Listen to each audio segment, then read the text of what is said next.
আজকে কাজ থেকে ফেরার পথে বাজার থেকে বাজার করে নিয়ে আসছি,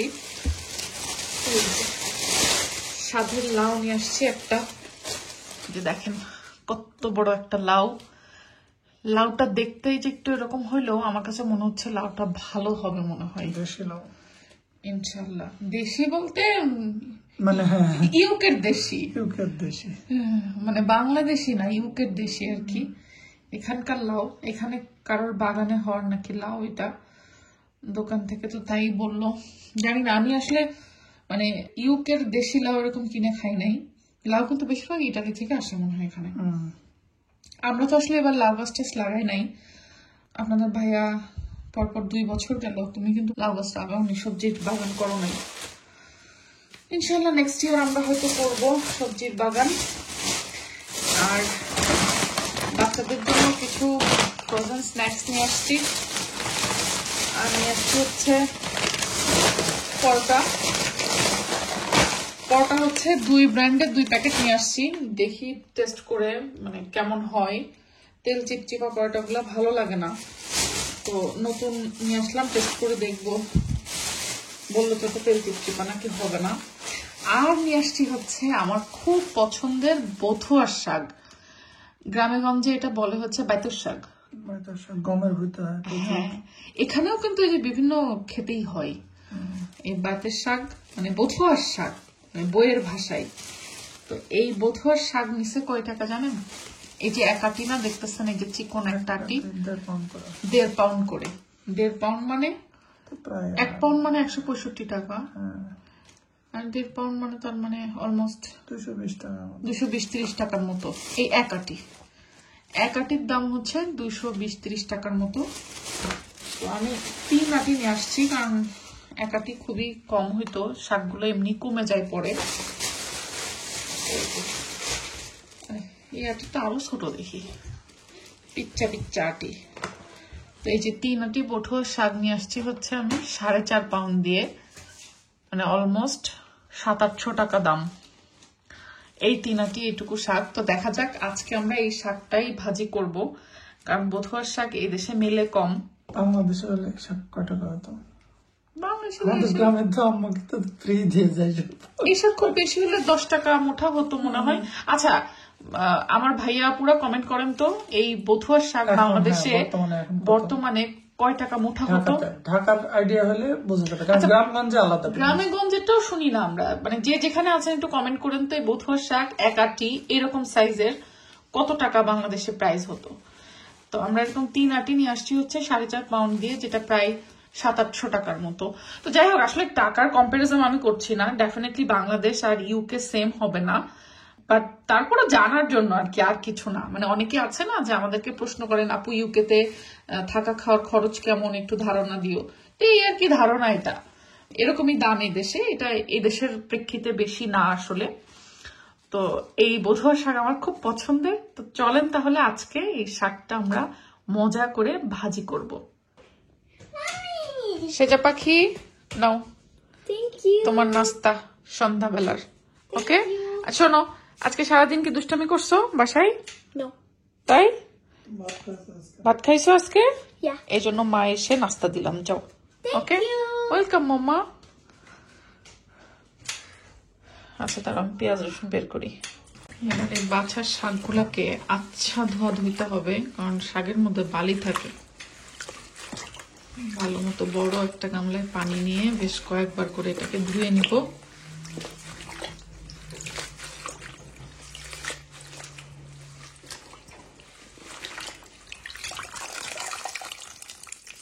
স্কুলে যখন পড়তাম তখন হচ্ছে টিফিনে অনেকদিন আছে ক্ষেতের থেকে শাক তুলতে যেতা না, টিফিনে ফুফুদের ওখানে যাইতাম খাইতে।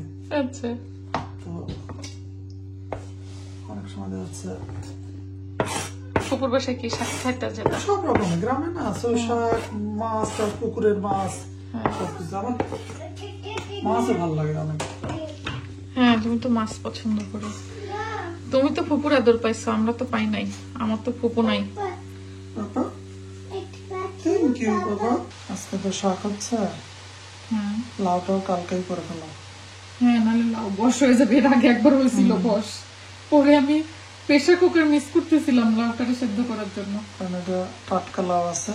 হ্যাঁ সকালে নাকি আসছে, তো টাটকা টাটকা খাইতে। আজকে রাত্রে আমি যে অফিস থেকে এসে খুব টায়ার্ড, আমার আর একদম মন চাইতেছে না যে বেশি রান্নায় যাই। কালকে মাংস রান্না করে রাখছিলাম, সেই মাংস আছে। আর এই যে অফিস থেকে ফেরার পথে বাজার করে নিয়ে আসছি। এখন হচ্ছে শাক ভাজিটাই করব, আর মাংস তো আছে, এটা দিয়ে আমাদের আজকে হয়ে যাবে। আমাদের মনে হয় না কেউ মাংসে যাবে। হ্যাঁ আমাদের হচ্ছে শাক ভাজি হইলে গরম গরম ভাত দিয়ে শাক ভাজি দিয়ে আমরা খেয়ে ফেলতে পারবো। তো আমি হচ্ছে এর মধ্যে একটু পেঁয়াজ কুচি, একটু রসুন কুচি আর কাঁচামরিচ ফালি করে দিয়ে লবণ দিয়ে শাকটাকে প্রথমে সেদ্ধ করে নিব। এটা এখন রাখবো না, শাক এমনি কমে যাবে একটু করে, আগে কমে যাক তারপরে নাড়াচাড়া দিব। এই যে মাশাআল্লাহ সেদ্ধ হয়ে গেছে, দেখেন কতখানি শাক দেখা গেল, সেটা একদম অল্প একটু হয়ে গেল। শাক আসলে যে কোনোটাই অনেক কমে যায়। এখন এটাকে আমি পেঁয়াজ রসুন দিয়ে শুকনো মরিচ দিয়ে তেলে বাগার দিব। বিসমিল্লাহ।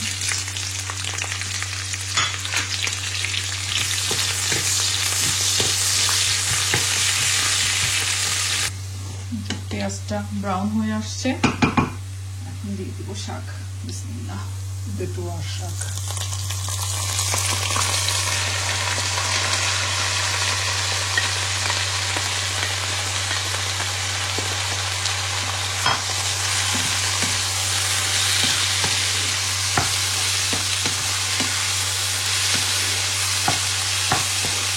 শাকটা একটুখানি ভেজে নিব। আর এই পাশে হচ্ছে আমাদের মাংসটা গরম করে নিচ্ছি। এটা কালকে রান্না করছিলাম, কালকে খাওয়া হয়েছে, আজকে সারাদিন ওরা খাইছে। আর এতটুকু আছে, এটা গরম করে দিলাম এখন। আর এই যে শাক ভাজি হচ্ছে, তো মনে হয় না কেউ এখন মাংস তো যাবে না, আমরা দুজন তো যাবো না। আর একদম ঝাল ঝাল করে দমা হয়ে যায়, শুকনো মরিচের ফোড়ন তো। আমরা এই বেটুয়া শাক নিয়ে ভাইরের মতো করতেছি, অথচ বাংলাদেশে এটা শেষ সময় হয়ে থাকে। আচ্ছা তুমি চিন্তা করো, এইটুকু শাকের দাম হচ্ছে 750 টাকা বাংলাদেশি টাকা। যদিও বাংলাদেশের টাকা কম্পেয়ার করলে চলবে না, কারণ এখানে ইনকাম যেমন খরচ তেমন, কম্পারিজন হচ্ছে না। বাট তো এই শাকটা দুজনের এক বেলাতেই লেগে যাবে, বিষয়টা এরকম। তো এখানে কিন্তু ইংল্যান্ডে আপনি চাইলে মাসের খরচ অনেক সস্তায় বা চিপে করতে পারেন কিছুটা। কিরকম? যদি ব্রিটিশ শাকসবজি খাওয়া হয়, মানে যেমন পালং শাক, ব্রিটিশ স্পিনাচ, তারপরে হচ্ছে ফুলকপি, তারপরে ব্রোকলি, কোজেট, গাজর, আলু, যেগুলো ব্রিটিশ সবজি, এগুলো কিন্তু এদেশে আবার দাম একটু কম আর কি তুলনামূলক।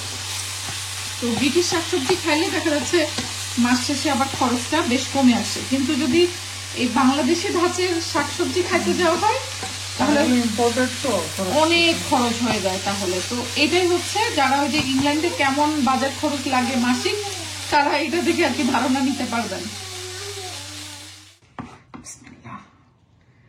এখন এই যে গরম গরম সাদা ভাত দিয়ে একেবারে প্লেট ভর্তি করে শাক, শুকনো মরিচ ডলে নিব, আর সাথে হচ্ছে লেবু চিপে নিব। ও সেই স্বাদ, সেই স্বাদ, মনে হচ্ছে সারাদিন পরে তৃপ্তি নিয়ে খাবো।